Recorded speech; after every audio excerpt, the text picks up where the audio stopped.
Direction Villeurbanne à présent où se déroule ce soir la Nuit des chercheurs, un événement qui attire chaque année toujours autant de monde, l'occasion de découvrir les sciences tout en s'amusant. Pour en parler, on retrouve tout de suite et en direct Jean-Marc Roffa. Bonsoir Jean-Marc. Voilà, nous sommes ici à Villeurbanne pour une rencontre, une porte ouverte avec le grand public pour découvrir ce qui se cache derrière ces chercheurs avec des animations. Et justement, il y a à côté de moi un chercheur. Alors, qu'est-ce qu'on peut voir dans cette nuit ? Alors beaucoup d'animations effectivement, hein. Si vous venez ici, vous avez des robots, vous avez des imprimantes 3D, vous avez des simulations, vous avez des reconstitutions de laboratoires de virologie. Évidemment pas un vrai laboratoire de virologie, ce serait trop dangereux, mais et puis vous avez des rencontres avec énormément de chercheurs qui sont venus, qui ont répondu présent à l'appel de l'Université de Lyon. Justement, il y a une bonne nouvelle qui circule depuis ce matin suite au Conseil des ministres. Un petit coup de pouce au budget de la recherche. Oui, tout à fait. Il y a apparemment plus 2,2% sur le budget de la recherche et de l'enseignement supérieur. Hein, c'est les deux confondus. Donc c'est une bonne nouvelle. C'est un rattrapage de ce qu'on avait vu les dernières années. Hein. Donc on espère que ça va améliorer un petit peu les conditions de vie des laboratoires en France. Alors quand on parle de recherche, on entend souvent parler de fuite des cerveaux. Alors est-ce qu'ils sont toujours en fuite ou est-ce que vous allez les chercher ?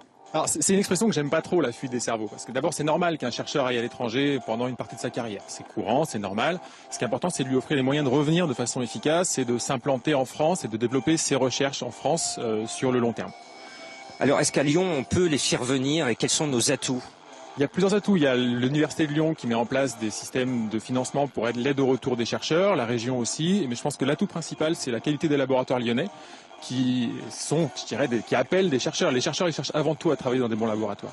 Alors il y en a qui font appel au système D avec 3 bouts de ficelle, ils vont chercher les partenaires. Est-ce que ça existe encore ici à Lyon ?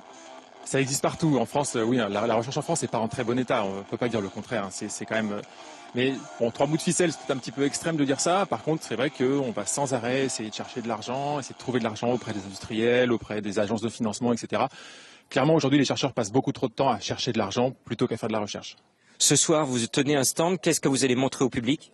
Alors moi, je montre ce qu'on appelle des bactéries virtuelles. Donc, c'est des bactéries qui sont simulées dans un ordinateur de façon à pouvoir étudier ce qui va se passer, par exemple, sur le développement d'antibiotiques ou sur le problème du mauvais usage des antibiotiques, par exemple, mais en simulation. Très bien, eh bien, j'espère qu'on vous a donné l'envie de nous rejoindre ici, rue Courteline à Villeurbanne. Les animations continuent jusqu'à 23h30. Merci beaucoup Jean-Marc et merci à Guillaume Jeunetey qui était avec vous pour ce direct.